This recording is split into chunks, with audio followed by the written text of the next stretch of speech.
आप देख रहे हैं द न्यूज और मैं रानी गुप्ता आपके साथ। इस वक्त की बड़ी खबर सामने आ रही है। दरअसल सुप्रीम कोर्ट ने एक बार फिर से केजरीवाल सरकार को कड़ी फटकार लगाई है। दरअसल सुप्रीम कोर्ट में आरआरटीएस प्रोजेक्ट को लेकर के सुनवाई हो रही थी। इस दौरान सुप्रीम कोर्ट ने केजरीवाल सरकार को लताड़ लगाते हुए ये कहा है कि जब आपके पास 1100 करोड़ रुपए विज्ञापन पर खर्च करने के लिए है तो आप आरआरटीएस प्रोजेक्ट में फंड क्यों नहीं दे पा रहे हैं। दरअसल देखने को मिला कि दिल्ली सरकार ने आज हलफनामा दायर किया था जिसमें उन्होंने बताया है कि कैसे 2020 से लेकर के 2023 यानी कि इन 3 सालों में कितना खर्च दिल्ली सरकार के द्वारा विज्ञापनों पर किया गया है। अगर आपको इस पूरे खर्चे का बजट बताएं तो ये दिल्ली सरकार की ओर से जो बताया गया है वो है 1073 करोड़ रुपए, यानी कि 3 साल के अंदर आम आदमी पार्टी ने सिर्फ और सिर्फ अपने चेहरे को चमकाने के लिए जो एडवर्टीजमेंट पे खर्च किया है उसकी कीमत है 1073 करोड़ रुपए।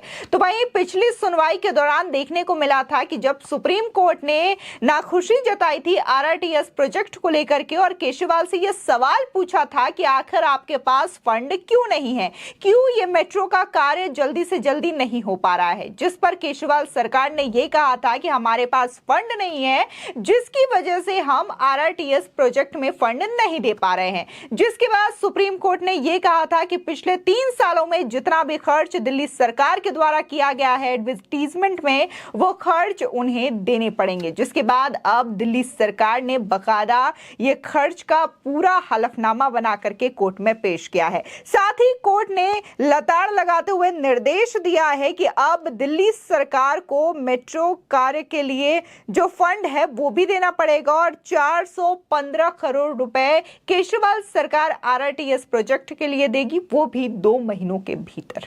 आपको बता दें दरअसल दिल्ली की केजरीवाल सरकार ने 3 साल का विज्ञापन का पूरा रिकॉर्ड पेश किया है हलफनामा दायर करते हुए सुप्रीम कोर्ट में, और इस हलफनामे में यह कहा गया है कि करीब 1073 करोड़ रुपए जो हैं वो विज्ञापन पर केजरीवाल सरकार के द्वारा खर्च किया गया है।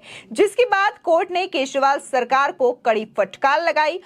जिसके बाद सुप्रीम कोर्ट ने केजरीवाल सरकार को फटकार लगाते हुए कहा कि आपके पास विज्ञापन में खर्च करने के लिए पैसे हैं लेकिन जो इंफ्रा प्रोजेक्ट है उसके लिए फंड क्यों नहीं है। आपको 2 महीने के भीतर 415 करोड़ रुपए आरआरटीएस प्रोजेक्ट को देने होंगे। बता दें सुप्रीम कोर्ट में आरआरटीएस प्रोजेक्ट की मामले की सुनवाई दरअसल जस्टिस एस.के. कौल और जस्टिस सुधांशु धूलिया की बेंच के द्वारा की गई थी। जिसके बाद आम आदमी पार्टी की दिल्ली सरकार को कड़ी फटकार लगाई गई है। उन्होंने कहा कि आपके पास 1100 करोड़ रुपए खर्च करने के लिए है विज्ञापनों पर, लेकिन जो इंफ्रा प्रोजेक्ट है, जो विकास के प्रोजेक्ट है उसके लिए पैसे नहीं है। आपको बता दें दरअसल दिल्ली सरकार ने पिछली सुनवाई में सुप्रीम कोर्ट में यह कहा था कि वो रीजनल रैपिड ट्रांजिट सिस्टम यानी कि आरआरटीएस प्रोजेक्ट के लिए फंड देने में सक्षम नहीं है क्योंकि उनके पास फंड नहीं है। इस जवाब से असंतुष्ट सुप्रीम कोर्ट ने दिल्ली सरकार से यह सवाल किया था कि हमें 2 हफ्ते के भीतर ये बताइए कि आपने पिछले 3 साल में विज्ञापनों पर कितना ज्यादा खर्च किया है। जिसके बाद दिल्ली सरकार ने कहा कि उनके पास फंड की कमी है और ऐसे में वो आरआरटीएस प्रोजेक्ट कंस्ट्रक्शन के लिए पैसे नहीं दे सकते हैं। बता दें कि उस दौरान जस्टिस एस.के. कौल और जस्टिस सुधांशु धूलिया की बेंच ने दिल्ली सरकार से यह कहा था कि 2 हफ्ते में एक एफिडेविट फाइल करिए। इसमें पिछले 3 फाइनेंशियल ईयर के दौरान एडवर्टीजमेंट पर किए गए खर्च का पूरा डिटेल देना होगा। साथ ही बेंच ने कहा था कि आप चाहते हैं कि हम ये देखें कि आपने किस फंड का इस्तेमाल कहां किया है। विज्ञापन के लिए रखा गया हर फंड इस प्रोजेक्ट में लगाया जाना चाहिए। क्या आप इस तरीके का आदेश चाहते हैं? आप ही ऐसा करने को कह रहे हैं। ये राष्ट्रीय महत्व वाला प्रोजेक्ट है, आप डिटेल्स फाइल करिए। अब इन सारे सवालों के बीच जाहिर तौर पर आपका सवाल ये होगा कि आरआरटीएस प्रोजेक्ट है क्या। तो दरअसल आरआरटीएस प्रोजेक्ट के जरिए दिल्ली को राजस्थान और हरियाणा से जोड़ा जाना है। इसके तहत high speed computer based railway service दी जाएगी। रैपिड रीजनल ट्रांजिट सिस्टम के जरिए नॉन पीक टाइम में माल ढुलाई की योजना है। Rapid rail rapid DX 180 kilometre प्रति घंटा की रफ्तार से चलेगी। जब रैपिड डीएक्स में भीड़ कम रहेगी तब उसे कार्गो पहुंचाने में यूज किया जाएगा। यह सर्विस मेट्रो सर्विस से अलग होगी। मेट्रो में स्पीड कम और स्टॉपेज ज्यादा होती है। आरआरटीएस में स्पीड ज्यादा और स्टॉपेज कम होंगे। इसमें एनसीआर में ट्रैफिक और पोल्यूशन में भी कमी आएगी।